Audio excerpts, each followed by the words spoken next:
Hey, what's going on, everybody?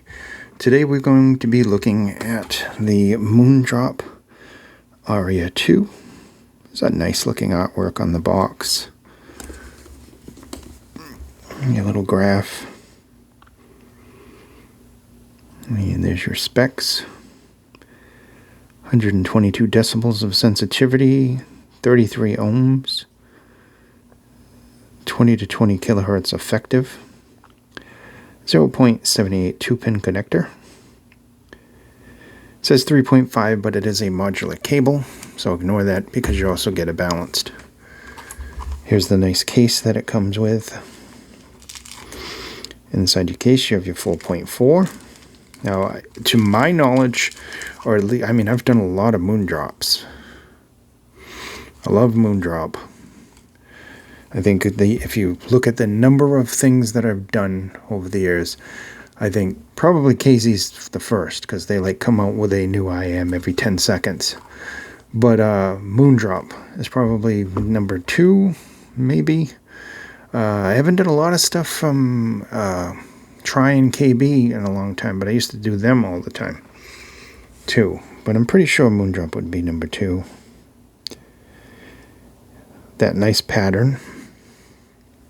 These tips here, which they're just okay. They kind of remind me of, well, they have the nice firm center, so that puts them a little bit better, but they do, every time I see one smoke like that, they remind me of the Belon tips. I hate those things. Anyway, looking at the build, nice. Looks aluminum. I think it is zinc, but it's got that nice aluminum color, and you get this brass nozzle. That's actually pretty good. It's not that shallow. Definitely a better height for the thing than a lot of the tantrums, which I love tantrum. From years ago, it used to be always tantrum versus Moondrop. Which one do you want? You know, tantrum, are you a tantrum fan? The oxygen's fantastic. I think if I had a choice between the Kato and the oxygen, I'd take the oxygen. So the Aria 2 from Moondrop. Still got that little face there. If you go like that fast, it looks like he's blinking. I'm just playing with you.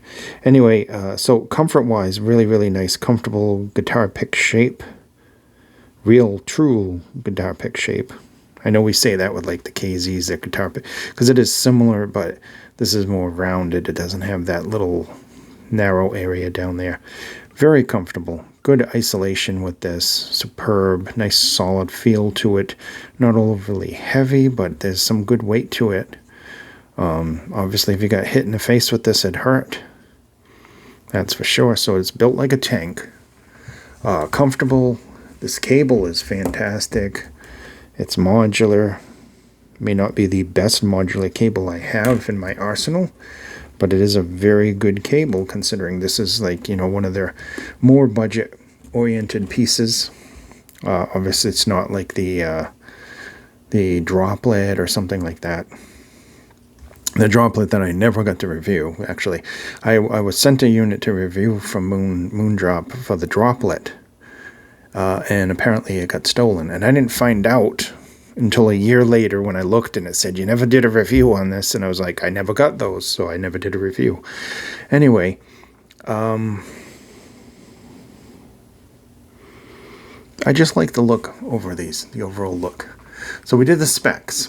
So let's get into the sound here. I don't know why my computer just downloaded something, but I didn't ask it to. Now I'm going to have to run a virus thing. Bass-wise. Sub-bass. Very good sub-bass. Well-textured, well-defined, more in the balanced realm. This is not a bass head I am, by no means. Good bass. You're going to like the bass. It'll be fun. It'll be, deep. There's enough rumble there. There's enough overall just nice textured, well-controlled lower end without overdoing it. So you're going to like that bass-wise. Mid-bass, very good. Hits, quits, and it does it really, really good. It's a speedy, tight, impactful bass with enough energy, enough texture, to just really be good for like rock and metal and stuff like that. This has, it's not neutral, it's balanced, so it's going to have a good amount of bass, but it is not a bass head, not at all. Getting into the vocals and the mids in general. Mids have a very good. I mean, it's more mid focused than it is bass focused. Not to say that it doesn't have bass. Like I said, it's not a bass head. It doesn't, but it does, have a decent amount of bass, both mid and sub bass.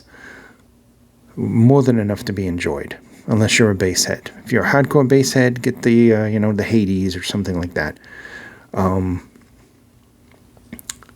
Vocals on this, very, very good. Both male and female are very good.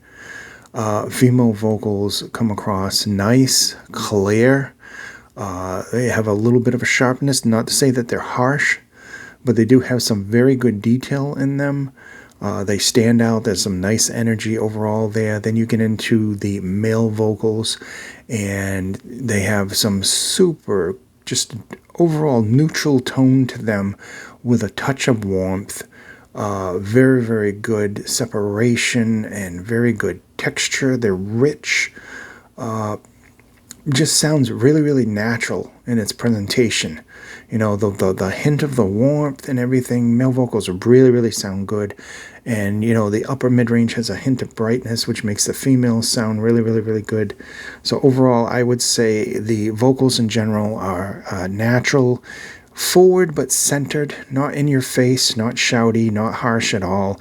Just overall, they both have just a really, really nice, rich, full sound to them. The mids in general are rich and full, and they just come across really, really clear and good and super enjoyable. Getting into, instruments and separation, perfect with this. It has some really good, and remember, this is a dynamic driver. I was impressed with the amount of clarity and separation that it had. Getting into the treble. Now, the treble has a fair amount of sparkle and extension. It's not harsh. It doesn't overdo it. Honestly, it's kind of just mildly detailed and more of a smooth, kind of laid-back treble with an extension, if that makes any sense to you. There's plenty of extension. There's plenty of sparkle and air. And apparently there's an ambulance showing up here for some reason. But, I mean, ultimately, I would say the treble is both detailed and both smooth at the same time. It's kind of a contradiction, I know, but that's basically how I would describe this. There's a nice smoothness overall to the way that the treble presents itself, and it also presents itself, just like the mid-range, natural. I think even the bass, I think you would call these natural, detailed, and non-fatiguing, I guess. That's probably the highlights that I would say about these. You're getting enough detail, you're getting some nice, kind of just rich, lush, mid-range. You're getting enough bass to be enjoyed with good impact and speed, and you're getting the treble that doesn't come across harsh. People that are treble sensitive will like this. There's enough air, there's enough sparkle without being sibilant at all. Soundstage. It does not have the widest soundstage, that is for sure. It does have a extremely well imaging done soundstage. I mean, it's accurate. Positioning is good. I think that it's more or less maybe a small, like, live room type of thing. Not really a little nightclub, but like something bigger. Some type of venue bigger, somewhere around that. Medium, I would say the soundstage is. Medium, maybe a little bit bigger. I think it is wider than it is deep, but it's still decent depth. And like I said, there's decent details imaging with this. Overall, I think that if you take these for what they're tuned, you come across with something that's just very enjoyable for a long period of time. And it kind of gives you a little bit of everything that you need in proper proportions. where it isn't really lacking anything. It just works. Naturally tuned. Just overall, really, really good. Really, really good. And I used the Yuki with these, and we also used the EF500, which is my big boy on the desk right now. What else sounded good with these? They sounded good on a tube amp. They sounded good on the Tempo Tech, the new Tempo Tech, the BHD, and the EPZ TP20 Pro, or whatever the one is that I have. Yeah, it sounded really, really good on that as well. So overall, they performed well. They seemed to be easy enough to drive. They scale well enough. They're made extremely well. There's a nice cable, and it's modular. So compared to the original, I would definitely give these a little bit higher marks. I like these better personally. I did another 2 before. I can't remember what the 2 was that I did before, but I like these better than the other Moondrop that I did the last time. I don't remember what it was. I'm trying to think. Was it the Starfield 2? It might have been the Starfield 2. I think I like these better than the Starfield 2. They're a lot less sharper. I think that had a little bit of sharpness in the upper frequencies, and I think this doesn't. So it comes across really, really pleasant. Thank you so much for watching. This has been the Moondrop Aria 2. I will leave a link down below to get these at a decent price. Thank you, be safe, and I'll see you in the next video.